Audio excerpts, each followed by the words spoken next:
Assalamualaikum warahmatullahi wabarakatuh. Perkenalkan, nama saya Ari Rahmatullah. Perkenalkan, saya Zainal Arifin. Kami adalah mahasiswa program studi akuntansi di Universitas 17 Agustus 1945 Samarinda. Pada kesempatan ini kami akan memaparkan materi yang berjudul Prestasi Kerja dan Penilaian Kinerja dari mata kuliah Manajemen Sumber Daya Manusia. Baik, langsung saja kita ke materi yang pertama, yaitu pengertian penilaian prestasi kerja. Terdapat beberapa pendapat para ahli tentang penilaian prestasi kerja.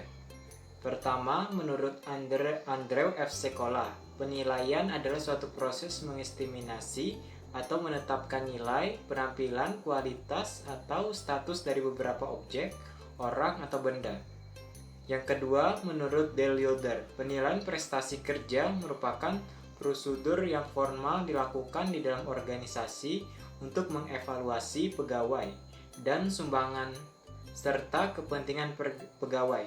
Yang ketiga, menurut Rodianto, penilaian kinerja adalah penentuan secara periodik efektivitas operasional suatu organisasi, bagian organisasi dan karyawannya berdasarkan sasaran, standar, dan kriteria yang telah ditetapkan sebelumnya.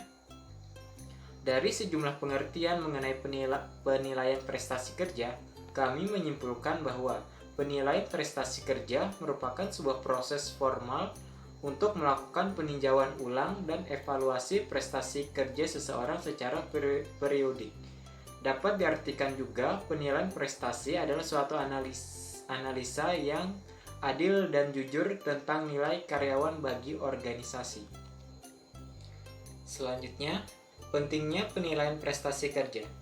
Dalam kehidupan suatu organisasi, ada beberapa asumsi tentang perilaku manusia sebagai sumber daya manusia yang mendasari pentingnya penilaian prestasi kerja.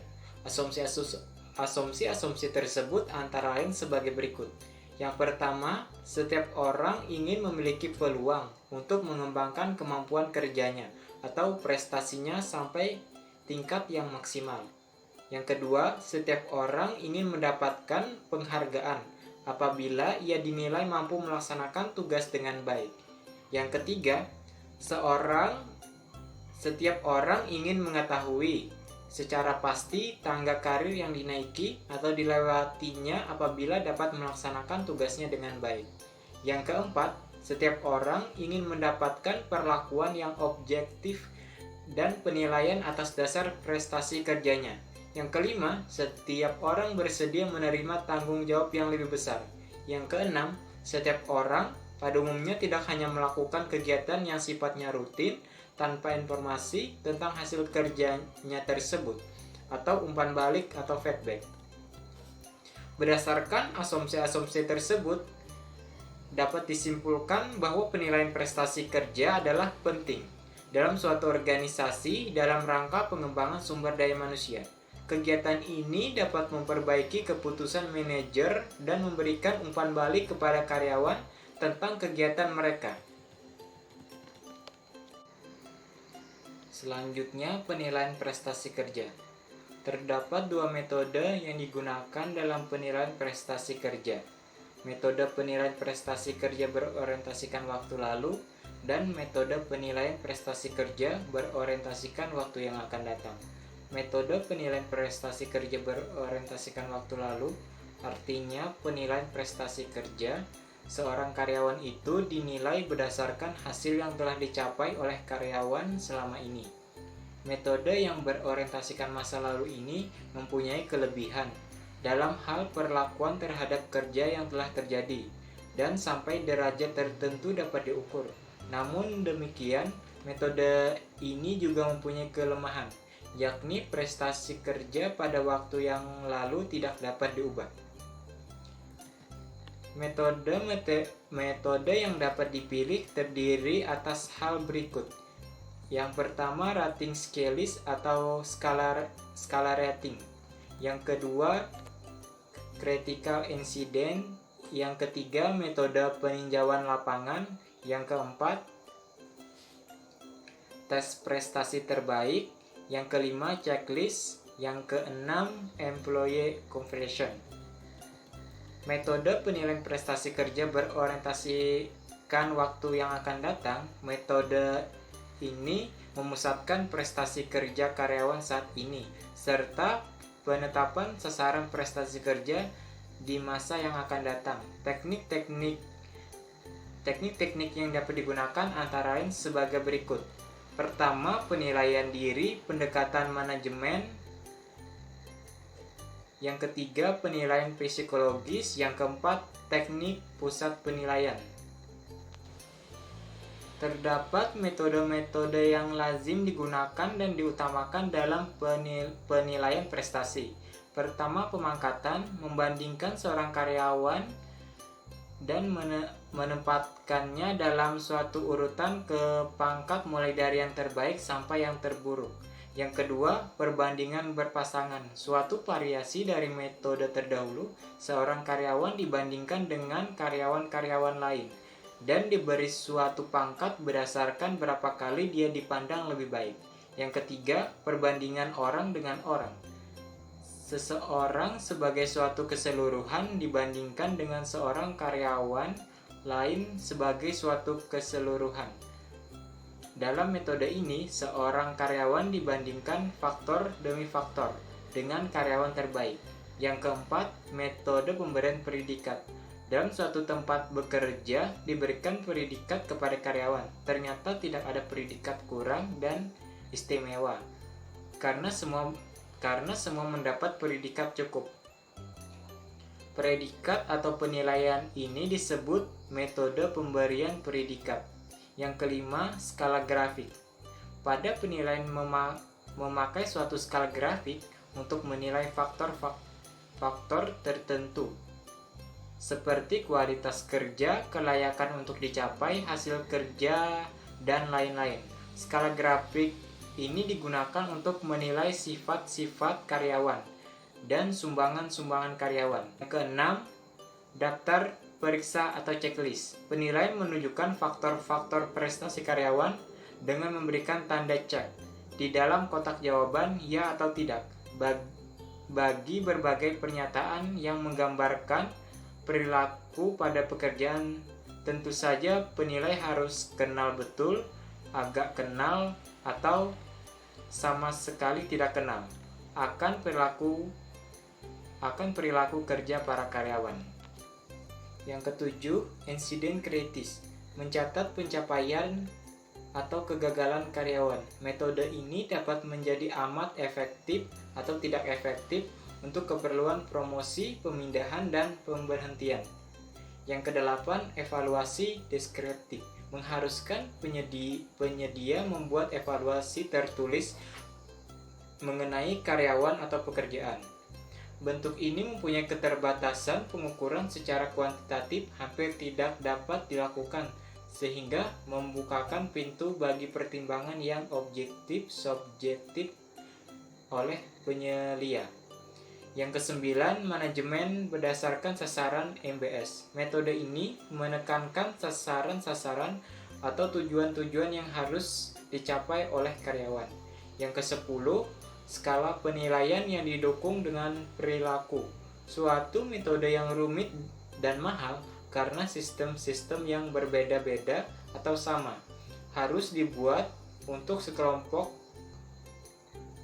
pekerjaan yang saling terpisah-pisah. Tetapi metode ini dapat menjadi efektif jika ditantang oleh badan-badan serta pengadilan-pengadilan pendukung peluang penempatan tenaga serta karena sangat erat hubungannya dengan pekerjaan. Baik, materi selanjutnya, kendala dalam penilaian prestasi kerja. Dalam penilaian prestasi kerja, biasanya kita menjumpai kendala-kendala yang dihadapi. Adapun kendala-kendala tersebut yaitu 1. Halo efek dan tolak ukur penilaian merupakan kesalahan yang dilakukan oleh penilai. Karena umumnya penilai cenderung akan memberikan indeks prestasi baik bagi karyawan yang dikenalnya ataupun sahabatnya. Sebaliknya, terhadap karyawan yang kurang dikenalnya, penilai memberikan indeks prestasi sedang atau kurang. 2. Kesalahan kecenderungan terpusat. Banyak penilai tidak suka menilai karyawan sebagai yang efektif atau tidak efektif, dan sangat baik atau sangat buruk. Di sini penilai cenderung merata-ratakan antara karyawan satu dengan yang lainnya dan bahkan tidak sesuai dengan kenyataan. 3. Bias terlalu lunak atau terlalu keras. Biasanya, kesalahan bias yang terlalu lunak cenderung penilai terlalu mudah memberikan nilai dalam evaluasi prestasi kerja karyawan. Sedangkan kesalahan bias yang terlalu keras sebaliknya terjadi karena penilai cenderung terlalu ketat dalam evaluasi mereka.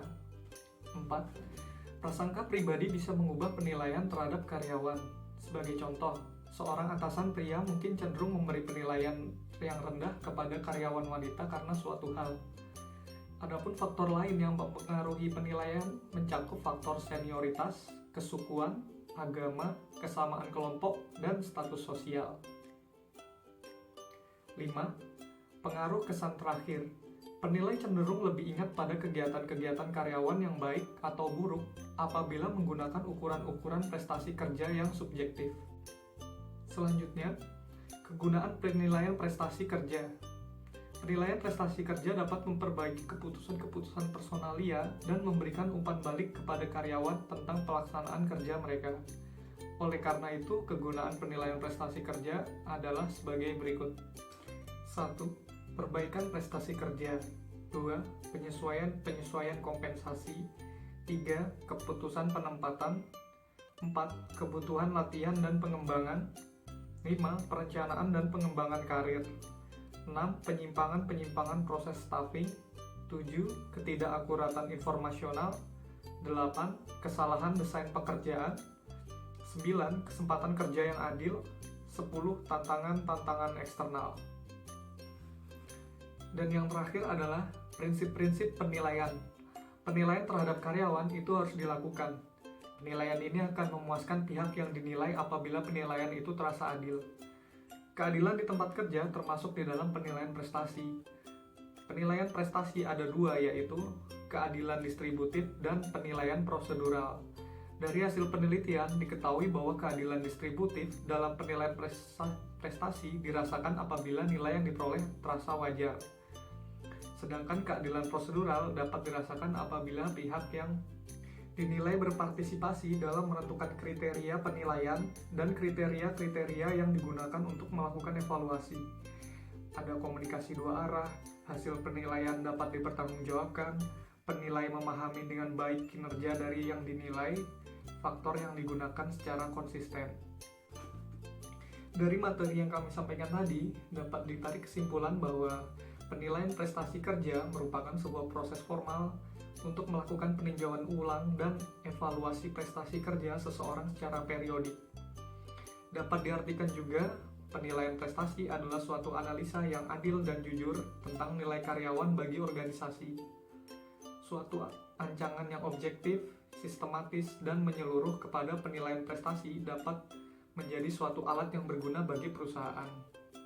Bukan hanya menjadi suatu alat untuk memberikan bimbingan kepada manajemen dalam menyeleksi karyawan untuk kenaikan pangkat dan gaji, tetapi juga dipakai sebagai suatu alat pelatihan dan bimbingan guna membantu para karyawan pada segala jenjang dari organisasi untuk meningkatkan prestasinya, dan untuk perencanaan karyawan berjangka panjang.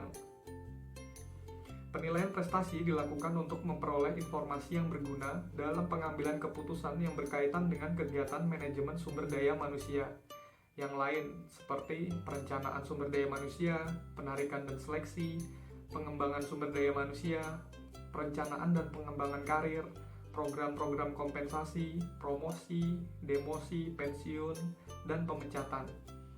Metode yang paling luas dipakai untuk mengukur validitas atau kelayakan untuk dipercaya mengenai metode penilaian adalah membandingkan prestasi yang paling akhir dengan prestasi-prestasi terdahulu.